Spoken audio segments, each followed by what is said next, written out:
Hi hello sweeties, welcome to my story world. కేవలం ఆయన మాత్రమే కాదు, వాళ్ళ భార్య కూడా వచ్చారు అని చెప్పడంతో మధు మధు వచ్చిందా అని రంజిత్ అక్కడి నుండి వెళ్ళాడు. వీడికి అంత జరిగినా బుద్ధి లేదు, ఆడదాని పేరు వింటే పరుగులు తీస్తున్నాడు అని కానిస్టేబుల్ బయటికి విలువిస్తున్నట్టు నటించిన మనసులో తిట్టుకున్నాడు. రంజిత్ వెళ్ళడం చూసిన ప్రకాష్ రావు ఎక్కడికి వెళ్తున్నాడు అని కానిస్టేబుల్ దగ్గరికి వచ్చి అడిగాడు. సార్, రంజిత్ గారిని కలవడానికి దేవాంశ్ సార్ అలాగే వాళ్ళ వైఫ్ వచ్చారు అని చెప్పడంతో ప్రకాష్ రావు ఆలోచిస్తూ సరే అని అక్కడి నుండి వెళ్ళాడు. రంజిత్ రావడం చూసిన మధు చక్కగా నవ్వేస్తూ చూస్తూ ఉండగా రంజిత్ వచ్చి మధుని చూడడంతో ఎలా ఉన్నావు అని మధు అడిగింది. రంజిత్ అలాగే చూస్తూ ఇప్పటి వరకు నన్ను కలవడానికి వచ్చిన వాళ్ళల్లో నన్ను హ్యాపీ చేసిన వ్యక్తి ఖచ్చితంగా నువ్వు మాత్రమే మధు అని రంజిత్ అదే పొగరుతో చెప్పడంతో మధు మాత్రం మంచిగా నవ్వుతూ బాగున్నావా, బాగానే ఉండుంటావులే, అక్కడే ఉండడానికి కాస్త అలవాటు చేసుకో, ఎందుకంటే ఫ్యూచర్లో చాలా చాలా సంవత్సరాలతో పాటు ఉండాల్సి ఉంటుంది కదా, అందుకే అలవాటు పడితే బాగుంటుంది. ఇకపోతే దేవ్ నీ దగ్గరికి రావాలి అనుకున్నాడు, అంతలోనే వద్దు అనుకున్నాడు, కానీ నేనే పోరు పెట్టి నన్ను కూడా తీసుకుపో అని చెప్పొచ్చాను. ఎందుకో తెలుసా, నిన్ను చూడడానికే అని మధు చెప్పింది. ఏంటి, నేను జైలుకి వచ్చాక నా మీద మనసైందా నీకు అని రంజిత్ అడగడంతో దేవాంష్కి ఒళ్ళు మండి లోపల ఉన్నా కూడా నీ నోరు అదుపులో ఉండదా, నాలుక కత్తిరించేస్తాను అని సీరియస్గా అన్నాడు. రంజిత్ చిన్న నవ్వుతో ఇప్పుడు నీతో గొడవపడే మూడ్ నాకు అస్సలు లేదు, నీ అందాల భరణి ఎదురుగా ఉంది కదా, ఎప్పుడో ఏదో అదృష్టం చేసుకున్నావు, అందుకే ఇలాంటి పిల్లని పట్టేశావు. అమ్మో కంటే ముందు ఈ మధు నాకు కనిపించి ఉంటే అస్సలు నీకు దక్కనిచ్చేవాడినే కాదు. ఇప్పుడు పెళ్లి చేసుకొని పెళ్ళాన్ని చేసుకొని రాజభోగం అనుభవిస్తున్నావు. మరి ఇలాంటి బ్యూటీ ఉండగా నీకు ఇంకెవరు నచ్చుతారులే, ఎవరూ ట్రై చేసినా ఎందుకు పడతావు అని రంజిత్ అన్నాడు. మధు మాత్రం అలాగే నవ్వుతూ నేను నిజంగా చాలా హ్యాపీగా ఉన్నాను, కేవలం నేను వచ్చింది నువ్వెలా ఉన్నావు చూడ్డానికి, ఇకపోతే లోపలికి వెళ్ళినందుకు అందరికీ నీ గురించి తెలిసినందుకు బాధపడుతూ ఉంటావేమో అనుకున్నాను అని అదే నవ్వుని మాయం చేస్తూ, కానీ నువ్వు సిగ్గు లేకుండా అదే విధవ మాటలన్నీ మాట్లాడుతూ ఉన్నావు. పోరంబోకు ఒక్కసారి పోరంబోకైతే ఇక ఎప్పటికీ మారరంట, నువ్వు దాన్ని రుజువు చేస్తున్నావు. ఇకపోతే నీ బుద్ధి వంకర బుద్ధి అని మళ్ళీ మళ్ళీ చెప్పకనే చెప్తూనే ఉన్నావు. నీకు ఈ శిక్ష కాదు, ఇలాంటివి 100 రెట్లు ఎక్కువ పడాలని నీ మాటల్లోనే తెలియపరుస్తున్నావు. నేను నీకు చెల్లెనవుతానని కుక్కకి చెప్పినట్టు చెప్పాను, అయినా కూడా విని చావడం లేదు. వినకుండా ఉండు, ఏదో ఒకరోజు కూట్లో విషం పెట్టి చంపేస్తాను అని మధు అనింది. నువ్వు బెదిరిస్తున్నా కూడా నాకు చాలా స్వీట్గా అనిపిస్తుంది. ఇకపోతే నువ్వు నాకు ఎప్పటికీ చెల్లివి కాదు. నేనేమైనా అమ్మోని పెళ్లి చేసుకున్నానా? లేదుగా. అప్పుడు నీకు నాకు వరుస ఏంటి? నేను నిన్ను ఏమైనా చేయొచ్చు, ఇప్పుడు నాకు అంత అథారిటీ ఉంది. అయినా ఈ పెళ్లి చెడగొట్టి చాలా మంచి పని చేశావు, ఎందుకంటే ఇప్పుడు నేను నిన్ను ఏమైనా చేయొచ్చు, ఆ అమ్మోని కూడా ఏమైనా చేయొచ్చు. పెళ్లి చేసుకుంటేనే కదా నీకు సమస్య, ఇప్పుడు కాలేదుగా. అయినా ఇక్కడ ఎక్కువ రోజు ఉండనులే, చాలా తొందరగా బయటకు వస్తాను. వచ్చేలోపు నిన్ను నా కాళ్ళ దగ్గరికి రప్పించుకునేలా నేను చేస్తానుగా. తప్పకుండా నేను బయటికి వచ్చేసరికి నువ్వు కన్నీళ్లతో ముద్దుగా ఏడుస్తూ మోకాళ్ళ మీద కూర్చొని నా కాళ్ళ మీద పడి నువ్వేం చెప్తే అది చేస్తాను, నా సర్వస్వాన్ని అర్పిస్తాను, దయచేసి నీ మాటే వింటాను, నువ్వు మాత్రం నాకు మంచి చేయవా అని అడుక్కునేలా చేస్తాను. కానీ నేను నీలాగా కాదు మధు, చాలా మంచివాడిని. వెంటనే నీ భుజాలు పట్టుకొని లేపి ప్రేమగా హత్తుకొని నీ సమస్యలన్నింటినీ తీర్చేస్తాను అని రంజిత్ అన్నాడు. పాతకాలంలో ఒక సామెత వాడేవారు, చింత చచ్చినా పులుపు చావలేదని. అది నిన్ను చూస్తుంటేనే నిజమని అనిపిస్తుంది. లోపల కూర్చొని చిప్పకూడు తింటున్నా కూడా బుద్ధి మారలేదు. పుట్టుకతో వచ్చింది కదా, ఎలా పోతుంది? ఇకపోతే లోపల ఉన్నాడే మీ నాన్న, ఎలా ఉన్నాడు? మీరిద్దరూ ఏదో బయట చేస్తున్నామని అనుకుంటున్నారు, కానీ ఏం పీకలేరు. అండ్ వన్ మోర్ థింగ్, వాళ్ళందరూ చేసుకున్నది సూసైడ్ కాదని నాకు తెలుసు.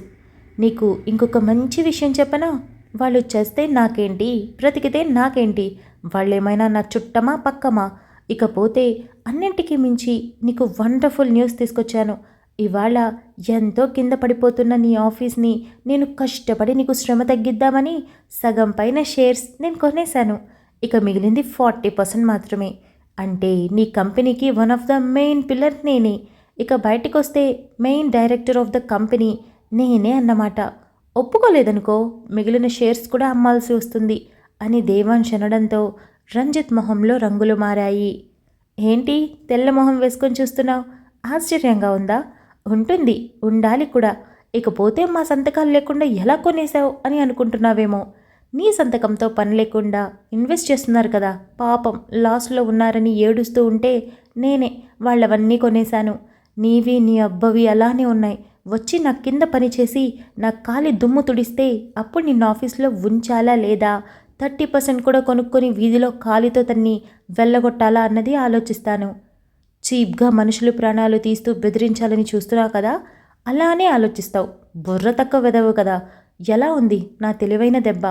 ఎన్నో ఏళ్లుగా నిర్మించుకున్న సామ్రాజ్యాన్ని ఇప్పుడు నా చేతిలో బంధించాను. నువ్వేం చేసినా ఎలా చేసినా ఏం పీకలేవు. ఇకపోతే త్వరలోనే మీ బిల్డింగ్కి రంగులు వేసి బయట ఉన్న పేరుని పడదోసి మనం దాని మీద అథారిటీ చేయబోతున్నాం. ఆ లోపల తమరు బయటికి వస్తే నేను డైరెక్టర్గా ఛార్జ్ తీసుకునే రోజు మధ్యాహ్నం భోజనానికి వచ్చి మెక్కి వెళ్ళొచ్చు అని దేవాంశ్ మధు భుజం చుట్టూ చేతులేసి దగ్గరకు లాక్కొని, ఇక ఆఫీస్ నాదే, మధు కూడా నాదే. నువ్వన్నీ ఊహల్లో ఊహించుకొని సంతృప్తి పడాల్సిందే. అంతకు మించి ఏం పీకలేవు. ఒకరితో పెట్టుకునే ముందు నువ్వు మాత్రమే కింగ్ అని అవతల వాళ్ళంతా వేస్ట్ అన్నట్టు చూస్తే ఇదిగో డౌన్ఫాల్ ఇలాగే ఉంటుంది. ఇక నేను మూసుకొని తిన్నామా పడుకున్నామా తెల్లారిందా అన్నట్టు ఉండు. లోపల కూర్చొని బయట వ్యవహారాలు నడిపించాలని చూస్తే నువ్వు బయటకు వచ్చాక నీకోసం వెంట్రుకవాసి కూడా మిగలదు. గుర్తుపెట్టుకో. ఈ చిన్ని ఇన్ఫర్మేషన్ నీకు ఇవ్వడానికి వచ్చాను. ఇకపోతే చాలామందిని చంపించి నువ్వేదో తోపు అనుకుంటున్నావు కదా, దాని నుంచి కొంచెం బయటకొస్తే బెటర్. నా వరకు నన్ను నా భార్యని ఏమైనా చేస్తే బాధపడతాను. ఇంకెవరి గురించి పట్టించుకోను, ఈవెన్ నా పేరెంట్స్ను కూడా అని దేవాంష్కి ఎవరితో పెద్ద పనే లేదు అన్నట్టు, ఎవరితో తనకి సంబంధమే లేదన్నట్టు చెప్పి, ఇన్ఫర్మేషన్ బాగానే అందుకున్నావుగా, నా భార్యను కూడా తృప్తిగా చూసేసావు కదా అని. మధు వెళ్దామా అని దేవాంశ్ అన్నాడు. ఒక్క నిమిషం అని మధు దేవాంష్ని ఆపి రంజిత్ వైపు చూసి నవ్వుతూ, తెలుసా అమ్మో మా అన్నయ్యని ప్రేమిస్తుంది.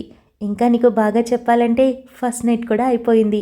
చూడముచ్చటైన జంట, ఎంత ముద్దుగా ఉన్నారో. రేపు బయటకు వచ్చాక నువ్వు కూడా చూడొచ్చులే. నీకోసం వాళ్ళని నేను బయటికి తీసుకొస్తాను అని మధు అంటూ ఉండగా రంజిత్ కమ్మిని తన పిడికిలితో బలంగా బిగించి, దానికి నేనైతే ఏంటి ఇంకొకడైతే ఏంటి, పక్కన పడుకోవడానికి పక్కలో ఒక్కొక్కడు కావాలి అంతే కదా అని అన్నాడు.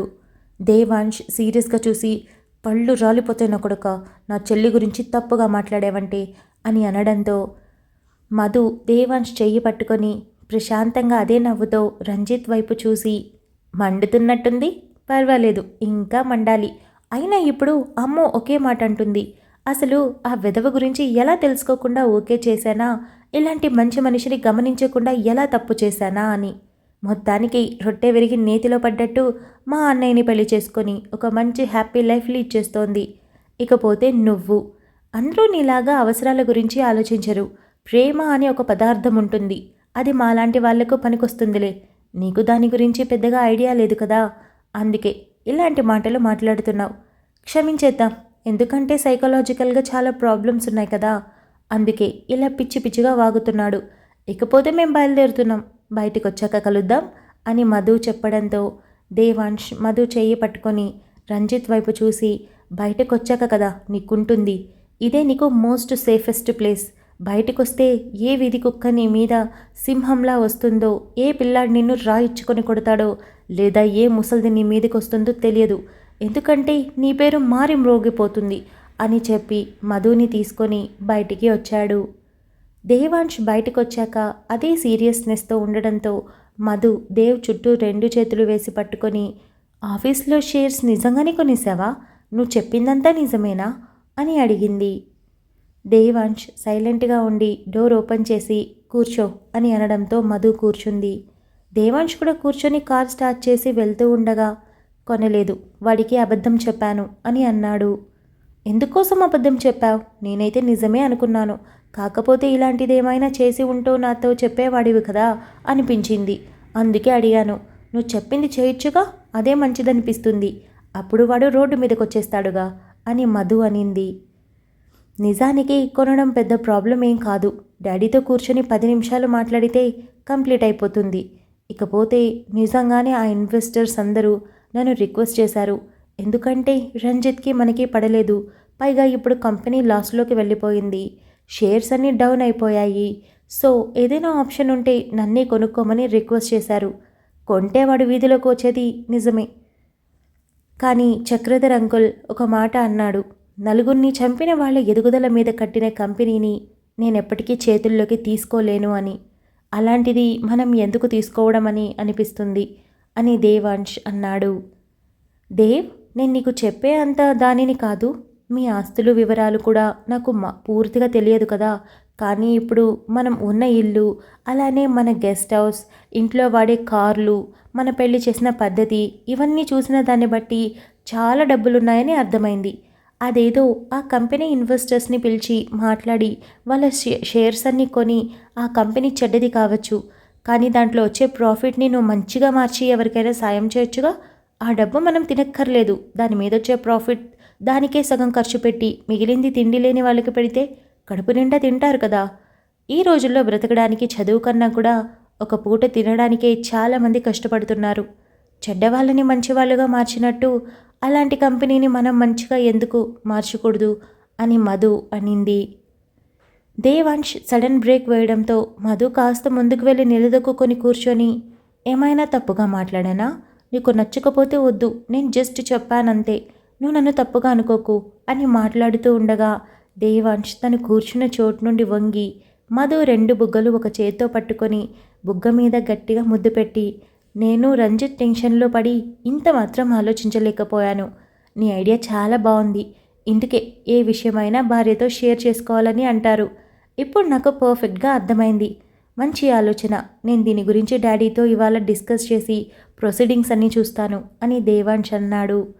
నిజంగానే నీకు నా ఆలోచన నచ్చిందా అని మధు అడగడంతో సడన్ బ్రేక్ వేసి ముద్దు కూడా పెట్టాను. ఇంకా అనుమానమా అని దేవాంశ్ కార్ స్టార్ట్ చేస్తూ చెప్పడంతో మధు మురిసిపోయి, ఇలా చేస్తే వాడి బ్రతుకు రోడ్డు మీద పడడమే కాకుండా నలుగురికి మంచి చేసినట్టు కూడా అవుతుంది అని అనింది.